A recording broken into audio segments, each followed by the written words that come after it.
Boa noite a todos. A paz seja com todos. A carta aos Gálatas. Eu estava pensando aqui, como é que eu iria iniciar essa palestra aqui, né, desse texto. E eu estava lembrando, né, uma vez, uma senhora, ela estava muito revoltada, né, com os irmãos, e ela falou assim, eu estava não sei se ela estava no culto ou se ela estava numa reunião. Aí ela falou assim, eu só estou aqui por causa de Cristo. Estava revoltada, mas ela expressou isso. Eu só estou aqui por causa de Cristo. Na verdade, ela está certa, né? Ela só estava lá por causa de Cristo. Eu posso dizer aqui que eu só estou na igreja por causa de Cristo. A gente só está aqui hoje por causa de Cristo. A gente só vive a fé cristã por causa de Jesus, né? A gente só decide perdoar o irmão que nos ofendeu por causa de Cristo. E tudo tem a ver com Cristo. Tudo tem a ver com Cristo. Uma pessoa, né, quando ela se acha demais, o pessoal fala para ela, você acha que é o centro do universo. Basicamente isso, né, que o povo fala. Mas, realmente, o centro do universo é Jesus. Jesus, ele é o centro do universo. O apóstolo Paulo, ele ressalta Jesus em Gálatas. Aí a gente vê a chateação do apóstolo Paulo, a braveza do apóstolo Paulo. Quem não conhece a frase principal da carta aos Gálatas?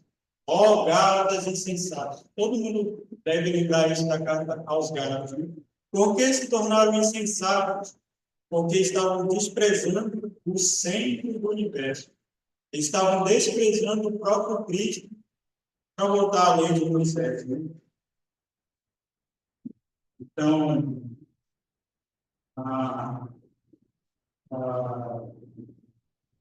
esse é um dos textos que tem dois pontos principais nesse texto. Né?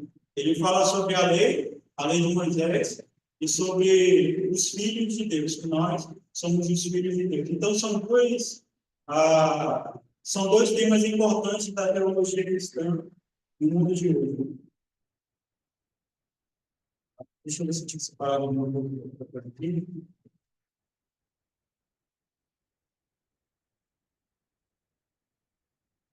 Bem, então, bom, esse assunto da lei é um assunto recorrente. Ele não aparece só em Gálatas. Ele vai aparecer em Romanos também. Não lembro se aparece em Coríntios. E em outras cartas ele vai aparecer também. Parece que o povo gosta de trocar Cristo por qualquer besteira. Né? A lei ela é besteira. A lei, se colocar a Cristo e colocar a lei de lado, a lei ela é besteira. Ela é uma besteira. Né? Mas, assim, a lei ela é ministra de Deus. A lei ela veio para corrigir o homem. A lei veio para mostrar que o homem é um pecador. Eu gosto muito dessa passagem. O apóstolo Paulo repete para mim.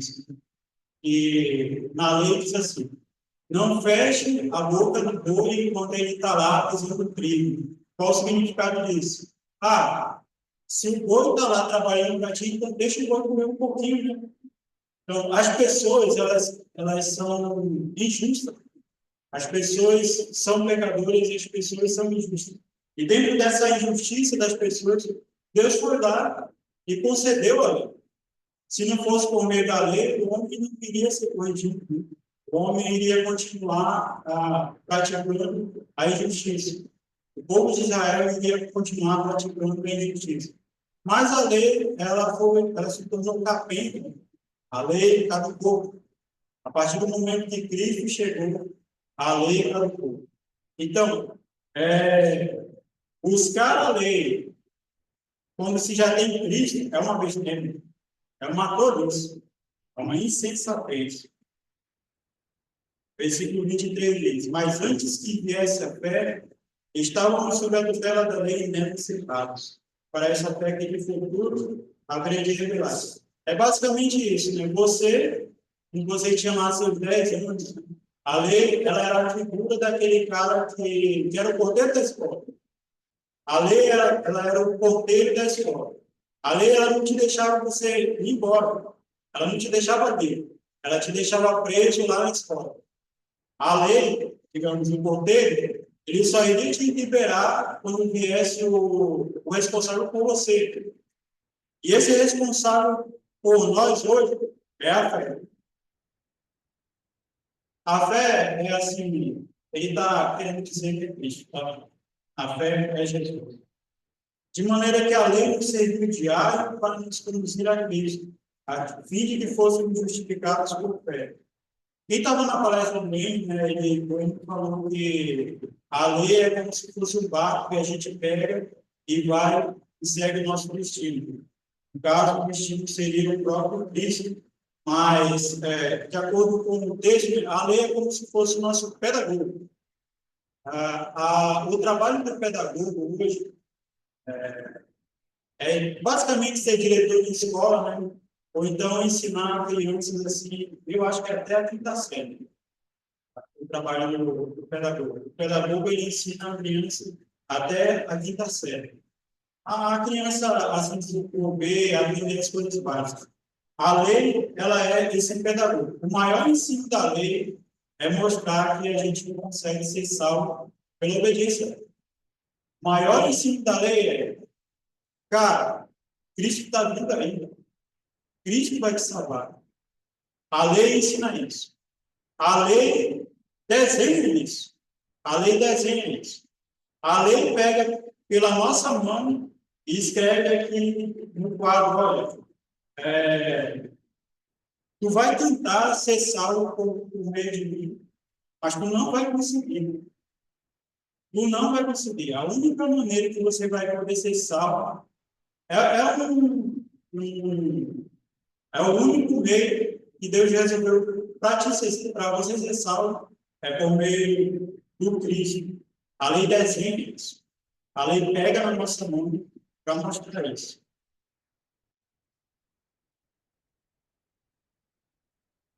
Então, é besteira. É besteira trocar Jesus pela lei. Por que besteira? Por que é besteira trocar Jesus pela lei? É como se dissesse assim, vamos voltar para a lei. Tá bom, Jesus se sacrificou por nós, mas a gente vai pegar o cordeiro aqui e vai sacrificar, porque eu acho que o sacrifício de Cristo não foi suficiente. Então a gente vai lá, tá bom, Jesus. Seu sacrifício valeu, mas a gente vai pegar um pombinho aqui e vai sacrificar pelos nossos pecados. Esse é o maior crime da lei. O maior crime da lei é achar que o sangue de bodes, o sangue de animais, é superior ao sangue de Deus. Não é superior a coisa nenhuma. A lei, ela é inferior em todos os aspectos. Se você ler Hebreus vai ser bem claro. Cristo é superior. Jesus, ele é superior. Então, o maior crime da lei é deixar Cristo de lado. Então, tem a nosso segundo ponto. Pois todos vós, versículo 26, pois todos vós sois filhos de Deus, mediante a fé em Cristo Jesus. Então, a gente passa a ser filho de Deus. Não precisamos mais seguir a lei, porque a gente é filho de Deus. E a gente é filho de Deus por meio de Cristo. A Bíblia, ela é recorrente, principalmente no Novo Testamento. No Novo Testamento, ele é recorrente em mostrar que somos filhos de Deus. João vai dizer que a gente é nascido, João vai dizer que a gente é gerado por Deus. A ideia que João passa é a mãe, quando ela vai ter o bebê, ela gera o bebê. É assim que a gente se torna filho de Deus. Deus nos gera. Então, a gente passa a ser nascido de Deus como uma geração de Deus. Eu acho que mais à frente, não lembro qual é o texto, Paulo vai dizer que a gente é filho de Deus por meio de adoção. Deus nos adotou. Deus tomou a gente por seus filhos. Mas aqui no versículo 27, ele vai explicar como que a gente se torna filho de Deus. Né? Porque todos, quando foram batizados em Cristo, de Cristo vos revestis. Então, batizado, né? O significado da palavra batizado é ser imerso, é imergir. Então, se você imergiu em Cristo, você se revestiu de Cristo. Então, nós passamos a ser filhos de Deus quando a gente se veste de Cristo. O Cristo é o Filho de Deus. Então, se a gente se veste de Cristo, estamos nos vestindo de Filho de Deus. Então, essa é a outra ilustração que Paulo mostra, né, para a gente ver como a gente se torna filho de Deus. Esse aqui é o ideal de toda a sociedade. Versículo 28. Destaque, não pode haver judeu nem grego, nem escravo nem livre, nem homem nem mulher, porque todos nós somos um em Cristo Jesus. A sociedade, ela busca, por meio da ciência, fazer com que todo mundo seja um. Então, não tem diferença. Não tem diferença se você é homem, mulher, se você é rico ou pobre, se você é negro ou se você é branco. Todo mundo é igual, né? Mas quando a gente vê, no meio da sociedade, a gente vê uma certa depravação, né? Nessa igualdade que eles querem empregar, essa igualdade que eles querem seguir. Mas em Cristo Jesus não tem nenhum tipo de depravação. A gente vê isso. Né? Em Cristo Jesus não tem nenhum tipo de depravação. E sim uma questão de espiritualidade. A gente vê a diferença da unidade que a igreja propõe, a unidade que Cristo propõe, e a unidade que a gente vê aí no Instagram, que a gente vê aí na mídia social. Realmente é uma depravação total. Então, em Cristo, a partir do momento em que a gente nasce em Jesus, a gente passa a ser um. Então, vamos priorizar esse ensinamento. Não vamos deixar prevalecer as diferenças. A gente sabe que existe. A gente sabe que existe diferença. Então, vamos deixar prevalecer a unidade. E se sois de Cristo, também sois descendentes de Abraão e herdeiros segundo a promessa. Então, a partir do momento em que a gente se veste de Cristo, deixa eu ver qual é o texto aqui. Eu tinha acabado de ler.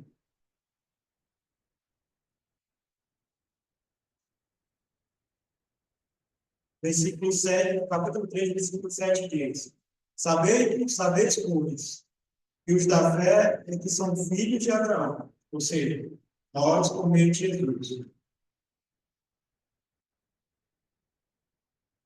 Eu acho que eu perdi esse livro. Eu esqueci de marcar.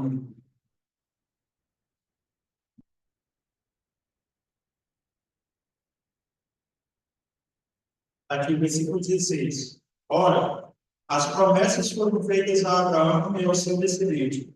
Não diz que aos descendentes, como se falando de muitos, porém de um só, e ao teu descendente, que é Cristo.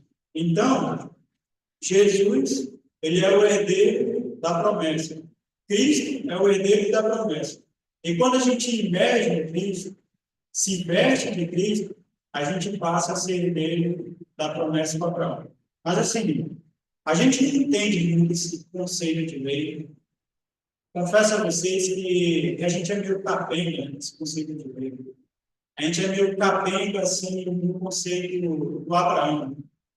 Ah, quem guarda a lei de Moisés? Quem guarda a lei de Moisés? Né? Os judeus lá podem considerar, os judeus principalmente dessa época aqui, Abraão é o personagem máximo da Antiga Aliança. Abraão é o personagem máximo da Antiga Aliança. E ser, assim, ser posto como filho de Abraão é uma honra máxima. É uma honra máxima. Então, a gente faz parte dessa honra máxima por meio de Cristo.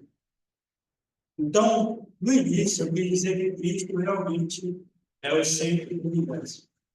E a gente só está aqui por causa de Cristo, a gente só vive a vida cristã por causa de Cristo. Cristo, ele é maravilhoso. Digo uma coisa para vocês: Cristo, ele é maravilhoso. E eu confesso que eu não tenho noção disso. Eu confesso que eu não tenho noção da grandiosidade do Cristo. E muitas das vezes a gente se apega nesse tipo de pensamento. A gente não tem noção da grandiosidade do Cristo. Talvez se a gente tivesse noção da grandiosidade do Cristo, a gente se tornaria um apóstolo Paulo da vida. Deixaria tudo para trás. Deixaria o meu para trás. Para viver a Cristo. Professaria a fé em Cristo para todas as pessoas. Realmente, Cristo é grandioso e a gente, muitas das vezes, não percebe essa grandiosidade. Então, os Gálatas, eles eram insensatos porque estavam retrocedendo. E a gente pode retroceder também. Não a lei, mas é uma antiga lei.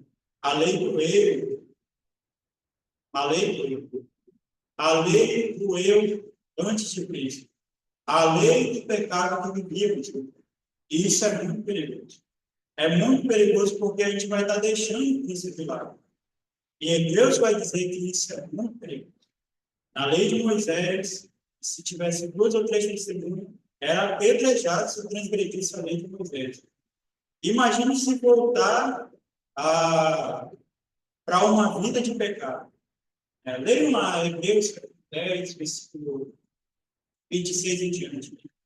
Leiam lá, que lá vai falar sobre as pessoas que voltaram para uma vida de pecado. É como se desprezasse o próprio Cristo. Aí no final do texto vai dizer: terrível coisa é cair nas mãos de Deus. Então, voltar a lei, voltar ao tipo eu é besteira. É como o apóstolo Pedro vai dizer: é uma porta que volta a lançar. É como um cachorro que vai lá com esse próprio bom. Devemos de ter cuidado com isso. Eu tenho que ter cuidado com isso. Às vezes o antigo eu quer e pode. E a gente não pode deixar isso acontecer. Não devemos ser insensatos. Então a gente não tem lei. A gente não tem a lei de Moisés, mas a gente tem a lei de Cristo. Eu não sei se algum irmão vai falar, né?